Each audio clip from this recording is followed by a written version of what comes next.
Hey y'all, welcome to a little short video. I have been testing this weapon out here for a bit, and y'all have probably heard about it at this point. The Euporia. Now, this weapon is actually a weapon that was in the files of the base game for a while. It's actually a cut content item known as the Twinblade of Abundance and Decay. It's not called that in the DLC, it's called the Euporia. But this thing is one of the most unique weapons, if not the most unique weapon in the game. It has a function where, it actually reminds me a lot of the Frozen Feast Greatsword from Lies of P. If any of y'all have heard of that game or played that game, you know exactly what I'm talking about. Where the more you hit, the stronger that weapon gets, because whenever it's covered in rock, that weapon swings incredibly slow, but the more you hit it, the faster it will be able to swing because you'll be breaking the rocks that form on it off as you hit your enemies, making it stronger and easier to wield. This weapon is actually kind of similar in a way. It is a twin blade with the normal twin blade moveset. It even has the normal twin blade R2, which is not the best. Honestly, they really should have given it like the Eleanor pole blade version of the R2, because that would have helped with the problem that I'm going to get into. And that is just the fact that this weapon exists in a game that requires you to basically dodge everything, because everything is going to be doing so much damage to you. I am in I'm in base game difficulty right now, and I'm I've been testing it, trying to get it to work.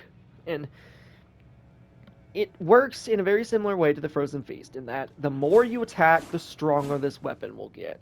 It gets a buff of, I believe, it's either a 25 or 30% flat holy damage buff that lasts, I believe, 15 seconds, I counted. And it actually takes a ton.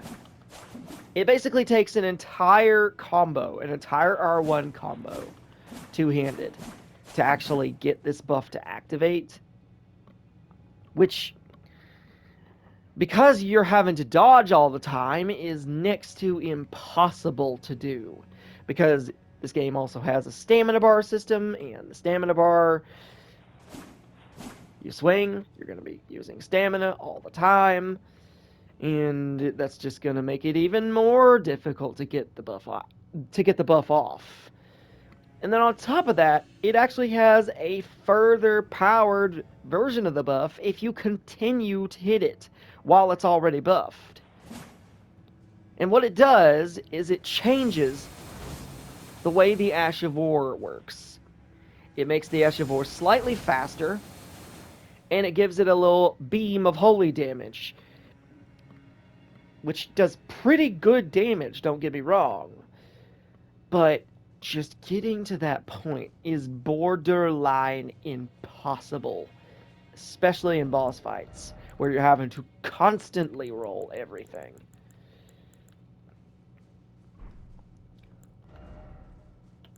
The only way is I have figured out to actually activate the buff is either by using Iron Jar Aromatic with a very heavy armor set to just tank hits so that you're never interrupted.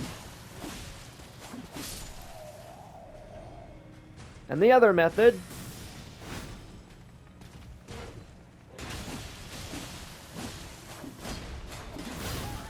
but you see that buff right there? It gives it a very nice holy damage buff, and once you get that secondary buff, just a beam of holy damage that lasts for a very long time. It's essentially a steerable Comet Azure that does holy damage. But you saw how many hits it took for the buff to activate, and how I had to basically just be an unmoving object to even be able to get all of those R1s off. And no, before you ask, I've already seen other people test it.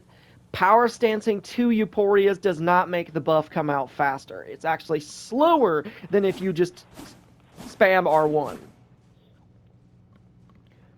Don't get me wrong, the damage increase that you get is not bad, but it is not worth just how difficult this weapon is to actually use. The weapon art normally, I'm sorry, this thing just sucks. It's a spinning strike that takes forever to come out, and you can get interrupted very easily if you're not ridiculously poise heavy like I am right now. I'm actually wearing the Verdigris set, which comes from more in the DLC, and this is the heaviest and most poise heavy set in the game aside from Bull Goat. And even with this armor on, it is still difficult to do this because it requires me to use Iron Jar Aromatic against certain enemies, because there are certain enemies that can still just hit me a couple times and make me stagger.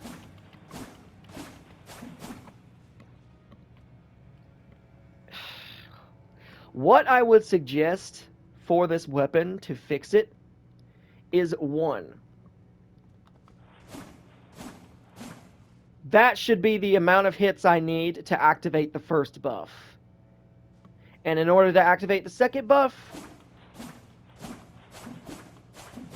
a full R1 combo is all that should be required. It should only be 1, 2, 3. It should be 1, 2, 3 hits to activate the first buff, and then 1, 2, 3, 4, 5 hits to activate the second buff. That's pretty much all they have to do, because that would make it to where you could activate this buff much easier, much more consistently. And, like I said, the Ash of War becomes pretty strong whenever you actually have the buff active, because it changes it. The first buff makes the beam come out, and the second buff makes you be able to hold it down longer to do more damage. And you don't have to spend extra FP, it just lasts longer and does more damage. And like I said, it's a steerable Combat de Jour, essentially. The only difference is that it does holy damage and it doesn't have near as much range. But it does have good amount of range, and at least for the DLC, it can do pretty good damage. But at the moment, this weapon is just so difficult to make work. And I'm sorry, can I just rant on this for a bit? This weapon is not only just not worth using right now because of how difficult it is to actually make use of its gimmick, but also the journey to get to this weapon is so obscure and off the beaten path. It is so difficult to get to this thing. You have to go through so much bullshit. You have to go through a beast warrior. You have to go through all sorts of things to actually get to this weapon. And you can only get it at the final area of the DLC. So why? Why did they think making this thing have a decaying buff? You know, actually, I'm going to leave one more. I'm actually going to leave one more buff that I would give this thing. If you are not using the Ash of War when you've got it buffed, it should not make the buff it should not reset the effect. Because what it does, whenever you've got this weapon buffed, if you use the Ash of War, you lose the buff. What it should do is, if I don't use the Ash of War and I've got both buffs activated, that should be a permanent buff. Some people might think that's broken. I don't think it is. I think that's perfectly fine. Because It's a you're supposed to two-hand this twin blade. It's holy damage, so it's not really going to destroy the base game, especially in mid to late game. And like I said, power stancing this weapon, it's not, it doesn't really help it that much. So what they could do is they could make it to where the decay is much, much slower, or they could make it to where the buff is just permanent as long as I do not use the Ash of War. That would also actually that would make it worth using more, because plain and simple it would just be a straight up. I think that the first buff is either 15 or 20% flat holy damage, and the second buff is probably another 20 holy damage. So I think it's probably around 40 holy damage if you've got both buffs active. And then you stack that with everything else, and it would be so good.